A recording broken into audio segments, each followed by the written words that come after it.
더욱 큰 은사를 사모하십시오 하고 인사 한번 나누시죠. 더욱 큰 은사를 사모하시는 저와 여러분들 되시기를 주님의 이름으로 축복합니다. 여러분, 이 세상 모든 사람에게는 타고난 재능이 있습니다. 어떤 분은 그렇게 얘기하시더라고요. 목사님, 저 너무 평범한데요. 평범한 것도 재능입니다, 여러분. 꾸준한 것도 재능입니다. 꾸준하지 못한 사람들이 있거든요. 그것도 재능입니다. 잘 견디고 잘 참고 또 큰 일이 있어도 별 대수롭지 않게 넘어가는 그런 것도 여러분 재능이죠. 모든 사람들에게는 하나님께서 주신 재능이 있습니다. 이러한 재능과 은사는 일반적인 은사로서 신자나 불신자나 누구에게나 주는 하나님의 선물입니다. 동일하게 주어진다는 겁니다. 그 양옆에 사람들이 이렇게 보면 또 동복에 가진 특징이 있죠. 특성이 있습니다. 이런 은사들을 하나님 주신다는 거죠. 그런데 또 하나의 은사가 있는데 성령 하나님의 거듭나게 하시는 영적 출생 때에 주어지는 은사, 즉 성령의 은사, 곧 후천적 은사를 반드시 받게 된다는 겁니다. 그래서 여러분 12장에서 성령의 은사들을 거기서 말하고 있죠. 믿음, 능력 행함, 예언함, 영들 분별함, 각종 방언, 방언 통역 등 다양한 성령의 은사들을 언급합니다. 이것은 여러분 일반적 은사와는 다른 것입니다. 반드시 성령으로 거듭난 자들에게만 주어지는 은사입니다. 즉 성령의 은사, 후천적으로 믿을 때에 주어지는 은사를 받게 된다는 것이죠. 그러므로 성도들은 일반적 은사와 함께 성령으로 거듭난 후에 성령 하나님으로부터 주어지는 각각 다양한 성령의 은사를 받았습니다. 여러분 이 사실을 믿으시길 바랍니다. 그런데 여러분 오늘의 본문 말씀은 이 같은 성도들에게 권면을 하면서 31절에 이렇게 말씀하죠. 그런 은사들보다 더욱 큰 은사를 사모하라. 그렇다면 여러분 우리가 질문해 봐야 됩니다. 우리가 은사를 받았는데, 성령 하나님으로부터 은사를 받았는데 그 은사 위에 더욱 큰 은사? 그건 과연 무엇인가? 더욱 큰 은사는 우리가 어떻게 받아야 되는가? 무엇을 말하고 있는가? 이걸 봐야겠죠. 더욱 큰 은사는 여러분 무엇일까요? 첫 번째는 사랑을 실천하는 은사입니다. 더욱 큰 은사란 것은 영어 성경에 보면 더욱 높은 은사라는 뜻으로 표현되어 있고, 또한 헬라어를 보면 더욱 필요한 은사라는 뜻으로 포함되어 있습니다. 즉 큰 은사 혹은 작은 은사라는 개념은 다양한 은사에 있어서 우월을 생각하게 할 위험이 있죠. 저 사람은 큰 은사네, 나는 작은 은사인가? 차별을 둘 가능성이 있다는 겁니다. 누가 높고 낮음을 따질 수 있다는 것이죠. 은사에는 여러분 결코 우열이 없습니다. 은사는 그 장소와 시간에 따라 우선순위가 있을 뿐입니다. 그러므로 그 처소, 그 시간의 사역의 적합성에 따라서 은사는 결정되는 겁니다. 우선순위도 결정되는 것이죠. 말씀을 깨닫게 하고 교육이 필요한 현장에서는 여러분 뭐가 은사가 첫 번째일까요? 가르치는 은사가 첫 번째가 되는 겁니다. 교육이 절실히 필요한 자들 가운데 필요한 은사는 교육의 은사입니다. 여러분 가르치는 은사가 필요한 것이죠. 병자가 많은 곳에는 여러분 어떤 은사가 필요할까요? 치유의 은사가 필요한 겁니다. 27절부터 30절에 보면 여러 가지 은사가 있지만 다 같을 수는 없죠. 다 교사일 수 없습니다. 여러분 여기 있는 저와 여러분들이 다 교사다, 여러분 교회는 혼란스럽습니다. 다 병 고치는 은사일 수 없습니다. 너도 나도 병 고치는 은사 자기가 나서겠다고 혼란스러워지겠죠. 사역의 적합성에 따라서 은사의 우선순위가 나타나는 것입니다. 또한 높은 은사, 낮은 은사의 개념도 여러분 오해의 소지가 있죠. 목사라고 해서 교회에서 모든 일에 우선될 수는 없다는 겁니다. 목사는 설교하고 권면하는 은사로 사역하는 겁니다. 잘 가르치는 것이죠. 양들을 잘 돌보는 것입니다. 맡기신 그 영혼들을 하나님의 말씀에 우뚝 세워질 수 있도록 흔들리지 아니하는 성도로 자라날 수 있게끔 가르치는 것입니다. 목사가 되면 교회에서 여러분 높은 사람입니까? 허드렛 일을 하는 성실한 성도는 낮은 사람일까요? 아니죠. 다양한 여러 가지 질서에 속하는 은사로 해석하면 보다 적합하다는 것이죠. 가장 바른 이해는 앞에서 언급했듯이 은사는 필요성에 따라 그 우선순위가 결정되어야 한다는 겁니다.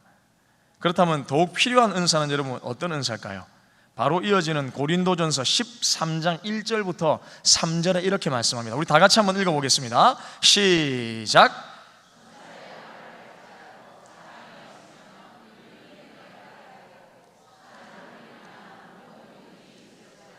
사랑이 없으면 아무것도 아니요 내 몸을 불사르게 내어줄지라도 사랑이 없으면 내게 아무 유익이 없느니라.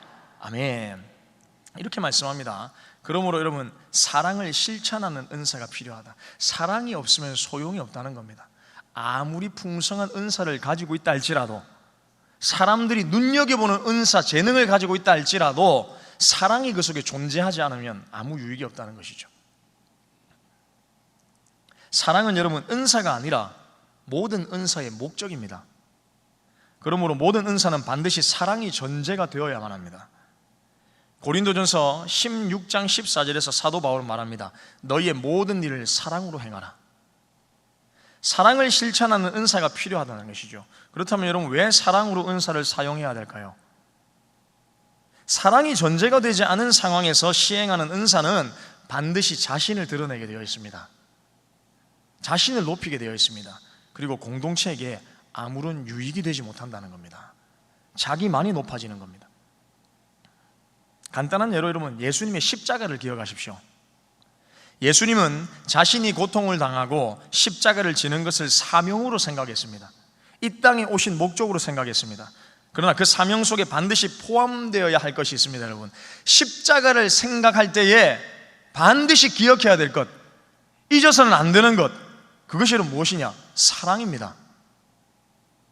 사랑 없는 십자가는 쓸모없는 것이죠. 사랑 없는 십자가는 아무런 유익이 되지 못하고 아무런 능력도 구원도 베풀지 못합니다. 사랑이 전제되지 않은 십자가는 우리 가운데 구원을 베풀 수 없는 겁니다. 하나님의 사랑이 있었기 때문에, 그 십자가의 사랑을 지셨기 때문에 저와 여러분들이 구원받을 수 있는 것이죠.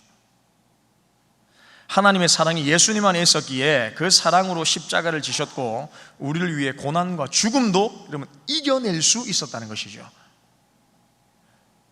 우리 안에 그리스도의 사랑으로 충만하면 자신보다 여러분 누구를 먼저 생각하느냐? 나를 먼저 생각하기보다는 몸된 지체를 먼저 생각하고 하나님의 교회를 우선하는 삶을 살 수 있다는 겁니다. 여러분, 교회가 혼란스럽지 않을 유일한 통로가 여러분 무엇이냐면 사랑입니다. 사랑하는 겁니다. 모든 은사를 내가 풍부하게 사용하되 그 은사를 사용하는 목적이 여러분 무엇이냐? 사랑 가운데서 행하면 교회에서는 모든 혼란이 사라지는 겁니다. 분란이 사라지는 것이죠. 진짜 평안이 찾아오는 겁니다. 저희 동부교회가 그런 교회인 줄 여러분 믿습니다. 자녀를 사랑하는 여러분, 자녀를 향한 부모의 사랑, 모든 것을 다 감내하게 하죠. 자녀들이 힘든 것보다 차라리 자신이 조금 힘들고 어려운 것이 낫다고 생각합니다. 자녀들이 나의 희생을 통해 더 나은 삶을 살 수 있다면 자신이 그 고통을 받아들이고 삽니다. 이것이 여러분 뭐냐? 보편적인 부모의 마음입니다. 그런데 부모들은 그것을 결코 여러분 고통이라고 생각하지 않습니다. 자녀들이 평안할 수 있다면, 견디고 인내하고 사랑으로 인내하고 견디는 일들 가운데 자녀가 잘 성장할 수 있다면, 자라갈 수 있다면, 믿음 안에서 세워질 수 있다면 그것을 절대 고통으로 여기지 않는다는 것이죠. 저희 어머니가 나이가 좀 지금 한 42년생이신데 나이가 좀 많으시죠. 저희 형하고 좀 제가 나이 차이가 좀 있거든요. 그러니까 한 번씩 그런 얘기를 하십니다. 아주 어렸을 때 저희 어머니가 아무런 친척이 없습니다. 그래서 혼자 이렇게 지내시다 보니까 아주 어렸을 때 형을 키우면서 정말 너무너무 힘드니까 기댈 사람도 없고 한 번은 고아원에 한번 보내야겠다, 정말 버리고 싶은 마음이 생겼다 하시더라고요.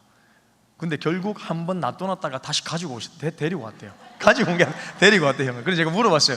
아니, 한 번 그래 결정했으면 쭉 밀고 나가야지 왜 그러셨어요? 농담 삼아 얘기했죠, 어머니한테. 왜 그러셨어요? 왜 그렇습니까? 그러니까 어머니가 딱 한마디 얘기하셨죠. 내 새끼잖아. 종아, 이래 부르죠. 종아, 혜종아, 종아, 너 형 내 새끼 아이가? 내 새끼잖아. 그게 뇌리에 탁 스치니까 어머니가 형을 보면서 그렇게 둘 수 없는 것이죠. 이게 뭐냐면 부모의 마음입니다. 부모의 사랑입니다.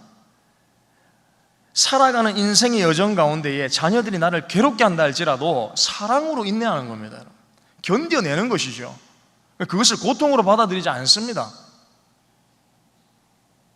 왜냐하면 자녀들을 향한 사랑이 그 속에 있기 때문입니다. 우리 속에 진정한 사랑이 있으면 여러분 가능합니다. 무엇을 능력 있게 잘 행하기 전에 그리스도의 사랑으로 내 영을 채우시기를 축복합니다. 십자가의 사랑을 깊이 묵상하십시오. 하나님의 사랑과 예수 그리스도의 사랑과 성령의 충만한 사랑이 저와 우리 사랑하는 동북의 모든 성도님들 가운데 임하시기를 축복합니다. 그래서 내 속에 내가 아닌 하나님의 영, 즉 성령으로 충만하여서 그분의 사랑으로 인한 은사를 사용하며 주변에 나타내시기를 소망합니다. 사랑으로 하나님의 교회를 바르게 세우고 몸된 지체들을 돌보고 섬기는 은혜가 우리 동구교회 가운데 임하기를 소망합니다. 두 번째는 여러분 무엇이냐면 교회의 덕을 세우는 은사입니다. 더욱 큰 은사란 그런 겁니다. 사도 바울은 모든 은사가 교회의 덕을 세우는 것이 되어야 한다라고 강조합니다.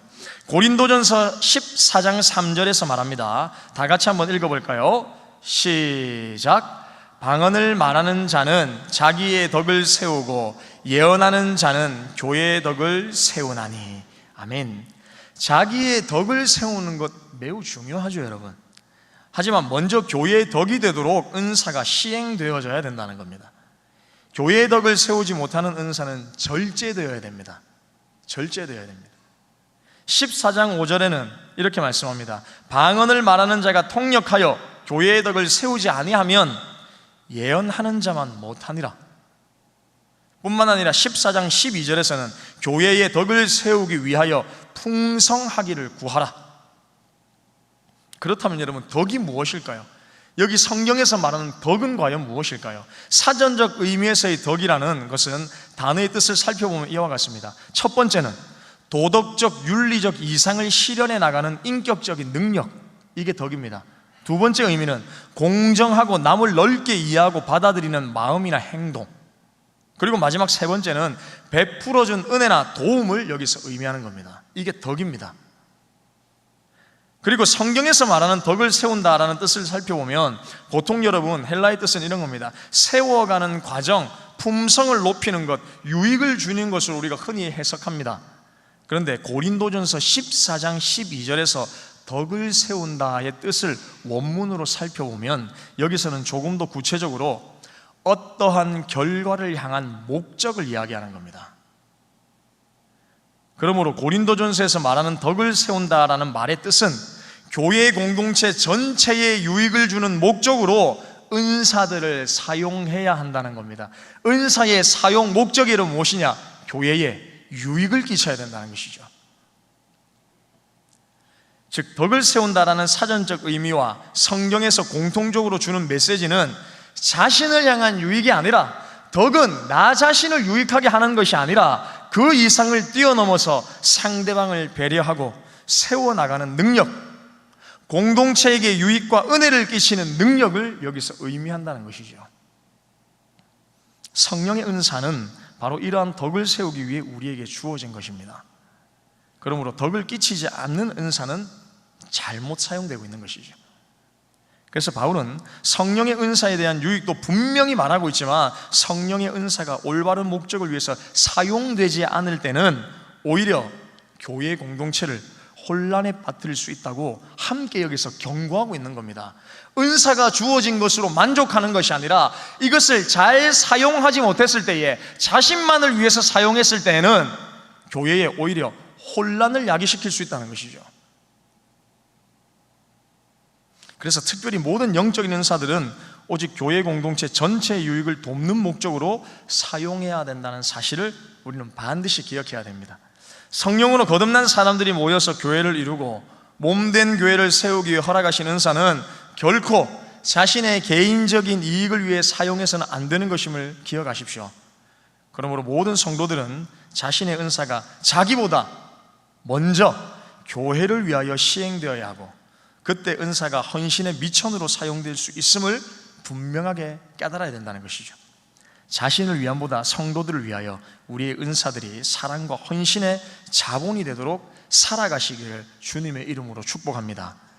그렇다면 나아가서 어떻게 더욱 큰 은사를 우리가 사용할 수 있을까요? 첫 번째는 지체의식을 여러분 갖는 겁니다. 한 몸임을 갖는 겁니다. 너 나 따로가 아니라 우리가 하나다, 지체다 라는 의식 속에 있을 때 이것이 가능하다는 것이죠. 고린도전서 12장 20절부터 21절에 여러분 말씀을 한번 살펴보십시오. 다 같이 읽어보겠습니다. 시작.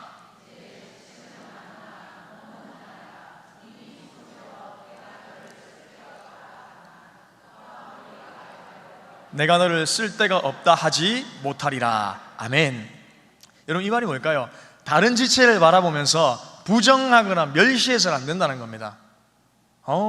저 집사님, 권사님, 장로님 별로 유익을 못 끼치는 것 같아. 우리 공동체에 쓸모없는 사람 같아. 이렇게 생각해서는 안 된다는 겁니다. 여러분, 자기보다 남을 낮게 여기는 진정한 겸손과 지체의식이 필요한 것이죠. 나도 중요하지만 당신이 없으면 온전한 몸이 될 수 없습니다 라는 분명한 지체의식이 저와 여러분들 가운데 필요한 겁니다. 그래야 교회는 평안하고 든든히 세워질 수 있는 것이죠. 옆에 분들에게 이렇게 한번 똑바로 쳐다보시면서 한번 고백하실까요? 당신이 없으면 온전한 몸이 될 수 없습니다. 여러분, 믿으십니까? 겉으로만 그러신 거 아니죠? 없어도 되는데 이렇게 하시면 안 됩니다. 진짜 없으면 우리 온전한 몸 안 되는 겁니다. 여러분, 온전한 몸이 안 되는 것이죠. 이와 같은 겸손은 자기보다 사랑의 공동체인 교회와 가정을 살리게 합니다. 우리 동부 교회에도 유능한 사람보다는 겸손한 사람이 더 필요하죠. 겸손함을 겸비한 지체가 사용하는 은사는 믿음의 공동체를 힘있게 하고 또한 따뜻하게 한다는 사실을 기억하십시오. 그래서 서로를 인정하며 한 몸임을 기억하여 서로를 낮게 여기는 겸손과 각자가 더 귀하다는 지체의식으로 세워지는 저와 여러분들 되시기를 축복합니다. 두 번째는 여러분, 공동체 의식을 가지는 겁니다. 몸에는 많은 지체가 있죠. 교회도 같습니다. 12장 23절과 24절의 말씀처럼 지체 중에는 우리가 볼 때 더 약하고 덜 귀하고 아름답지 못한 지체도 있죠. 뿐만 아니라 부족한 지체도 있습니다. 하지만 12장 25절의 말씀처럼 여러 지체가 서로 같이 돌보게 하셨다는 겁니다. 연약한 지체는 연약한 지체대로 그냥 내버려 두는 것이 아니라 힘이 있는 지체가 연약한 지체를 돌볼 수 있도록 하나님께서 우리를 그렇게 만드셨다는 것이죠. 우리를 한 공동체로 그렇게 부르셨다는 것입니다. 이것이 바로 이런 뭐냐? 죽고 같이 사는 공동체 의식입니다. 이 공동체 의식을 통해서 가정도 교회도 그 구성원들이 같이 고통과 영광을 누리게 되는 것이죠. 12장 26절의 말씀처럼 만일 한 지체가 고통을 받으면 모든 지체가 함께 고통을 받고 한 지체가 영광을 얻으면 모든 지체가 함께 즐거워한다는 것이죠. 그러므로 서로 돌아보십시오. 혼자 유능해서 가장 먼저 앞서 나가기보다는 느리게 가더라도 더디 가더라도 같이 하는 것이 사랑의 공동체를 살리는 것입니다. 조금 부족한 지체가 있다면 재능을 멸시하지 마시고 부정하면 언젠가는 우리도 가치로 무너지는 겁니다. 내가 다른 지체를 한 몸임을 인정하지 않으면 나도 결코 온전한 한 몸을 이룰 수 없습니다. 어떠한 지체를 우리가 바라보면서 그 지체를 부정한다는 말은 한 몸인 나 자체를 부정하는 것과 이런 마찬가지인 겁니다. 그렇기 때문에 부정하기보다는 연약한 자를 품어주고 수용하고 인정하고 함께 기도하고 함께 걸어갈 수 있도록 최선을 다하는 것이죠. 지체가 서로를 인정하고 세우는 가운데서 온전한 몸을 이룰 수 있기 때문에 우리가 해야 될 일이 무엇이냐? 서로 인정하고 주님의 몸된 공동체이자 지체임을 항시 잊지 않고 서로를 위해서 겸손하게 섬기는 것입니다. 이러한 동부교회 되시기를 주님의 이름으로 축복합니다. 말씀 마무리하겠습니다. 사랑하는 성도 여러분, 오늘날 우리 사회의 비극도 유능한 소수가 자기만을 위하여 하나님께서 주신 일반적 은총과 은사를 남용, 오용함으로써 정치계, 경제계, 교육계 등 불협화음이 생겨서 평안함이 없는 겁니다. 만일 그렇게 살지 않아도 될 사람이 한 공동체를 위하여 자신을 헌신할 때에 그 삶이 얼마나 귀하고 여러분 아름답겠습니까? 우리가 그럴 때 있죠. 굳이 저렇게까지 안 하셔도 되는데 저분 왜 저렇게 헌신하실까? 진짜 사랑으로 헌신하시는 분들 보면 우리가 도전이 되고 은혜가 되는 겁니다. 사랑하는 여러분, 같은 정신으로 같이 일하는 공동체는 살아납니다. 이러한 한 마음으로 서로를 세우는 교회는 반드시 부흥됩니다. 이러한 가정은 가장 작은 천국이 되는 겁니다. 그러나 소위 유능하다고 하는 사람들이 연약한 지체들을 밟고 우리가 일어서게 된다면 그곳에는 하나님의 나라는 절대 임할 수 없습니다. 우리는 다른 지체를 죽이는 사람이 아닌 살리는 은사의 시행자가 되어야 된다는 사실을 믿으시길 바랍니다. 기억하십시오. 주신 은사, 직분은 개인이 즐기고 누리는 것이 우선순위가 되어서는 안 됩니다. 내가 다른 이보다 더 괜찮은 사람임을 드러내기 위해 은사를 주장해서도 안 된다는 사실을 기억하십시오. 공동체를 위해 사랑으로 덕을 끼치는 은사를 사용하시기를 축복합니다. 그러므로 받은 은사와 직분을 더욱 겸손하고 아름답게 사용하여서 저와 여러분들이 가정과 또한 우리 동부교회와 사회와 또 이 나라를 부흥시키는 부흥의 주역들로 쓰임받는 저와 우리 모든 성도님들 다 되시기를 주님의 이름으로 축복합니다. 기도하겠습니다. 하나님 감사합니다. 주신 은사와 직분을 나의 개인의 욕심에 따라 사용하지 않도록 겸손의 은혜를 우리 가운데 허락하여 주시옵소서. 우리 안에 있는 그리스도의 깊은 사랑을 실천하는 중심, 그러한 성도, 나보다 남을 낮게 여기며 겸손함을 통해서 아름다운 공동체를 세워나가며 덕을 끼치는 성도, 이러한 공동체 의식을 가지고 우리의 가정과 교회를 세우는 데에 아름답게 우리의 은사를 사용하며 하나님께 영광 돌릴 수 있는 그러한 성도, 우리 동부교회가 되어줄 수 있도록 역사하여 주시옵소서. 감사를 드립니다. 예수님의 이름으로 기도합니다. 아멘. 이 시간 우리 좀 축복했으면 좋겠습니다. 반주해 주시고, 제가 생각하는 여러분 건강한 교회는 지체 가운데에 리더들이 있죠. 리더들이 있고 또 그 리더들을 따르는 무리들이 반드시 있습니다. 이 당회와 우리 성도들이 정말 하나가 되어져서 한 몸임을 우리가 기억하며 서로를 축복하고 겸손히 여기는 것입니다. 우리 시간 좀 축복하길 원하는데, 우리 당회 우리 장로님들하고 우리 목사님들에게 손을 이렇게 한번 내미시고 한번 서로에게 형제의 모습 속에 보이는 하나님 형상 아름다워라 우리 고백하며 서로 좀 축복하길 원합니다.